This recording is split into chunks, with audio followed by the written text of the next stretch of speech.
The courtroom was silent. David stood before the judge, his hands trembling. Guilty. The word echoed in his mind like a death sentence. Embezzlement. Fraud. Betrayal of everyone who trusted him. He'd taken the money to cover gambling debts, then to hide the gambling, then because he couldn't stop. Now his company was ruined. 12 employees had lost their jobs, and his family's name was destroyed. 3 months earlier, David's daughter Emma had asked him to come to church. Just once. "Dad, please." It would mean everything to me. He'd refused. Now, sitting in a cell awaiting sentencing, he finally understood what she'd been trying to tell him.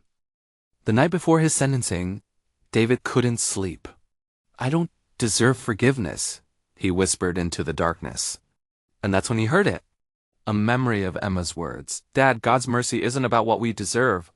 It's about what he gives anyway." David fell to his knees on the cold concrete floor. "God, I know I don't deserve anything from you. I've destroyed everything, hurt everyone. I'm not asking you to fix this. I just I'm sorry. I'm so sorry." The tears came then, years of pride and denial breaking like a dam. The next morning, David walked into the courtroom expecting the worst.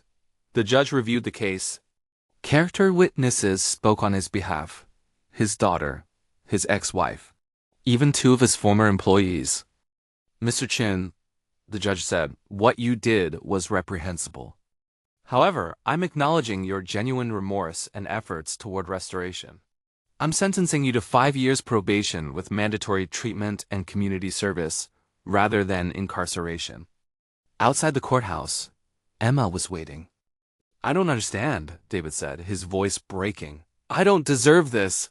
Mercy should have said no. Emma took his hand. "That's the whole point, Dad. Mercy never works the way we think it should. We expect justice, and justice says we get what we deserve. But mercy? Mercy says no to our condemnation. It says yes to our redemption, even when we don't deserve it." David pulled his daughter into his arms, sobbing. 5 years later, David stood before a room full of men struggling with addiction.